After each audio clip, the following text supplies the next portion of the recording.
We are getting brand new reaction this morning to the president's State of the Union address last night before a divided Congress in the chamber where he was impeached back in December. Kellyanne Conway is counselor to the president, joining us now live from the White House. Kellyanne, good morning. Good morning, Sandra. What is the president saying this morning as he sees the reaction we're all seeing this morning to that speech? Well, the president knows the reaction came from the American public last night. I saw a CBS poll showing that independents overwhelmingly approved of his speech, and that makes sense because independents, by their very nature, reject partisanship. And the president was talking last night about the great American comeback, and that includes people of all walks of life. I think it's very disappointing for people to literally watch Democrats sitting on their hands, Nancy Pelosi shredding the memory of Kayla Mueller, shredding Tuskegee, 100-year-old Tuskegee Airman, shredding a little 2-year-old Ellie who was born at 21 weeks and 6 days, and the list goes on and on. People sitting on their hands and rolling their eyes when a crying man with cancer was awarded the Presidential Medal of Freedom. I think it shows you how petty and peevish and partisan the Democratic Party has become. And for all the people out there who fancy themselves the armchair psychiatrist trying to analyze certain people, they ought to shift their craft over to Nancy Pelosi. What is wrong with her? Who mutters to themselves through a State of the Union?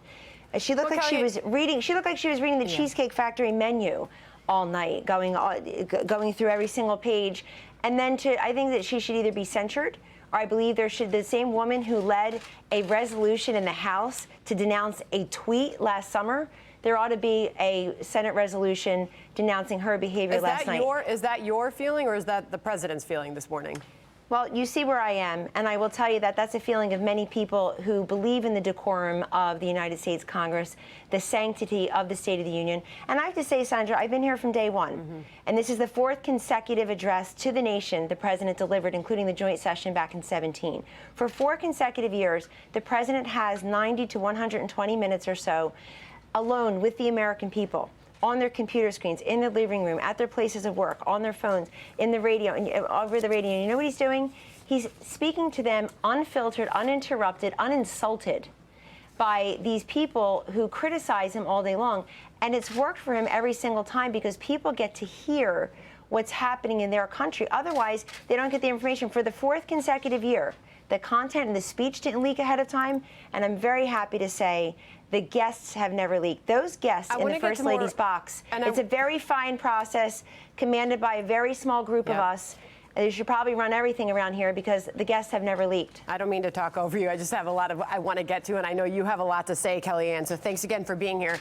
But when you look at the 2 big headlines that came out, sort of the bookend moments of that speech last night. You've already mentioned one of them, Nancy Pelosi tearing up the president's State of the Union address. That was before her as she stood next to the vice president. The president obviously had his back to her at the time. What did he say when he learned that that was happening and that happened?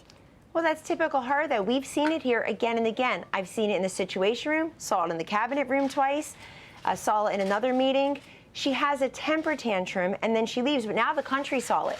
There's no silly picture of her standing with all those men around the cabinet. Okay, and then let me ask you about the moment that's on the screen now. America saw an incorrigible child ripping up a presidential State of the Union that is meant for the people. It's meant to be delivered to the people. Then there was the moment that before the speech when the president walked into the room and he was greeted by the vice president and the House Speaker. She extended her hand to the president. He seemingly snubbed the handshake. He didn't shake the hand of the vice president, but we didn't see his hand extended. Was that purposeful on the part of the president? I'm not even sure it was purposeful. I'm not sure he even noticed her or her extended hand. And honestly, who cares? She's one of the faces of impeachment. She wants to impeach this president on these specious articles. They've made fool of themselves in less than 48 hours. Sandra, follow me. In less than 48 hours, from Monday at 9 p.m. to when the caucus results were supposed to come in, to Wednesday at 4 p.m., this president would have hit the trifecta. Hit the other party, we have no idea who won the Iowa caucus. They can't run a caucus. They certainly can't run a country. He delivers an unbelievable State of the Union to the nation and the world. Those guests, it's the people's State of the Union, represent the best of American optimism. And today he will be acquitted. And by the way, Nancy Pelosi, Donald Trump will forever be acquitted. Steny Hoyer, why should she be in any of the headlines? She's irrelevant. Steny Hoyer, a Democrat, was asked about that moment. He was pressed by reporters after Nancy Pelosi Pelosi ripped up the speech last night. Here's how he responded. I'll get your reaction.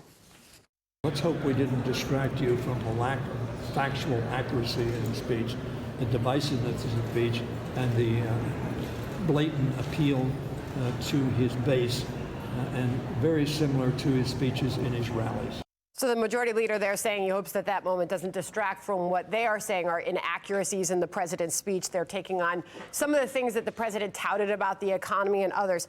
I'd love to keep talking to you about that, but two other things I want to get to. Iowa. What is the response from the White House as we see results trickling in? What do you see as the state of the 2020 race? Well, I won't talk too much about that here, but I'll just say in Iowa, I think it tells you everything you need to know about the state of the Democratic Party. And we have no idea who their nominee will be. But you know what we got a preview of last night? How the two conventions will operate.